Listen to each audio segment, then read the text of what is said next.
Hi guys, আসসালামু আলাইকুম। রাসেল 360 তে আপনাদেরকে আবারও স্বাগত জানাচ্ছি। আজকে আমি ক্যানের ব্যবহার নিয়ে আলোচনা করব। ক্যান অর্থ পারা। কারো কোনো কিছু করার ক্ষমতা, যোগ্যতা, সামর্থ্য বা সুযোগ আছে, বা কেউ কোনো কিছু করতে সক্ষম, সামর্থ্য, এরূপ অর্থ প্রকাশ করতে ভার্বের প্রেজেন্ট টেন্সের আগে ক্যান ব্যবহার হয়। অর্থাৎ বাক্যটি যত ছোটই হোক কিংবা যত বড়ই হোক না কেন, বাক্যের শেষে পারি, পারো, পারিতেই থাকে এবং তার দ্বারা যদি কোনো ব্যক্তি বা বস্তুর কোনো কাজ করার সামর্থ্য, সক্ষমতা বা কর্মক্ষমতা প্রকাশ পায়, তাহলে আমরা ক্যান দ্বারা বাক্য গঠন করব।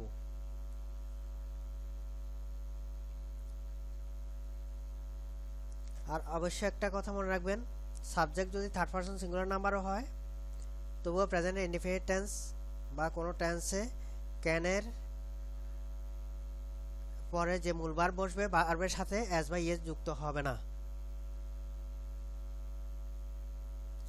যেমন আই ক্যান ডু, আমি করতে পারি। ইউ ক্যান ডু, তুমি করতে পারো। হি ক্যান ডু, সে করতে পারে। আমি করতে পারি, তুমি করতে পারো এবং সে করতে পারে। হি ক্যান ডু, এখানে আমরা ডু এর সাথে অ্যাজ বাই ইয়েস যুক্ত করিনি, কিন্তু হি হচ্ছে এখানে থার্ড পারসন সিঙ্গুলার নাম্বার। অর্থাৎ ক্যান হচ্ছে মডেল ভার্ব। ক্যানের পরে যে কোনো মূল ভার্ব বসুক না কেন, তার সাথে অ্যাজ বাই ইয়েস যুক্ত হবে না। আই ক্যান রিড, আমি পড়তে পারি। হি ক্যান রিড, সে পড়তে পারে। এখানে আমি হি ক্যান রিডস বলি নাই, কিন্তু হি ক্যান রিড। অর্থাৎ ক্যানের পরে মূল ভার্ব বসলে তার সাথে অ্যাজ বাই ইয়েস যুক্ত হবে না। হি ক্যান রিড, সে পড়তে পারে। উই ক্যান রাইট, আমরা লিখতে পারি। দে ক্যান প্লে, তারা খেলতে পারে। শি ক্যান কুক, সে রান্না করতে পারে। যদি আমরা না বোধক করি তাহলে দেখবেন কি হয়। আই কান ডু, আমি করতে পারি না। ইউ কান ডু, তুমি করতে পারো না। হি কান ডু, সে করতে পারে না। আই কান রিড, আমি পড়তে পারি না। হি কান রিড, সে পড়তে পারে না। উই কান রিড, উই কান রাইট, আমরা লিখতে পারি না। দে কান প্লে, তারা খেলতে পারে না। শি ক্যান কুক, তারা রান্না করতে পারে না। একইভাবে আমরা এটাকে প্রশ্নবোধকও করতে পারি ক্যানটাকে সামনে নিয়ে। ক্যান আই ডু, আমি কি করতে পারি। ক্যান ইউ ডু, তুমি কি করতে পারো। ক্যান হি ডু, সে কি করতে পারে। ক্যান আই রিড, আমি কি পড়তে পারি। ক্যান হি রিড, সে কি পড়তে পারে। ক্যান উই রাইট, আমরা কি লিখতে পারি। ক্যান দে প্লে, তারা কি খেলতে পারে। ক্যান শি কুক, সে কি রান্না করতে পারে। যদি আমরা এটাকে নাবোধক প্রশ্নবোধক করি, কান্ট আই ডু, আমি কি করতে পারি না। কান্ট ইউ ডু, তুমি কি করতে পারো না। কান্ট হি ডু, সে কি করতে পারো না। কান্ট আই রিড, আমি কি পড়তে পারি না।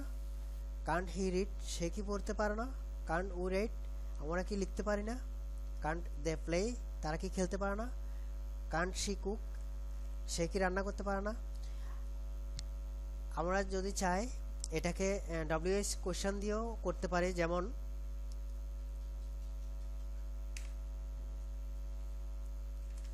What can I do.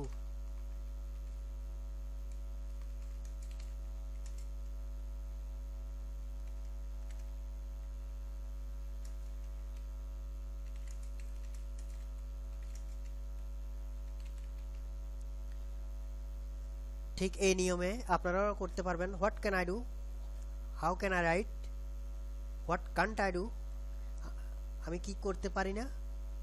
How Kant I right, আমি কিভাবে লিখতে পারি না।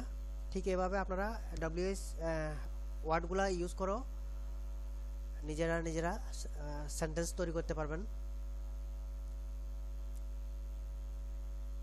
তো আজকে পর্যন্ত। আপনারা অবশ্যই আমার চ্যানেলে সাবস্ক্রাইব করবেন। আমার পরবর্তী আপডেটগুলো পাওয়ার জন্য আপনাকে অবশ্যই সাবস্ক্রাইব করা উচিত। যদি আমার ভিডিও আপনাদের ভালো লেগে থাকে তাহলে অবশ্যই একটা লাইক দিবেন। আপনার বন্ধুদের সাথে শেয়ার করবেন। ভালো লাগা না লাগা আমার কমেন্ট ফেসবুকের কমেন্ট বক্সে কমেন্ট করে জানাতে পারেন, অথবা ইউটিউবে যে ভিডিও তার নিচে কমেন্ট বক্সে কমেন্ট করে জানাতে পারেন। সবাই খুব ভালো থাকবেন। আর বেশি বেশি করে আমার ভিডিওগুলো দেখবেন। সবাইকে ধন্যবাদ। Bye bye.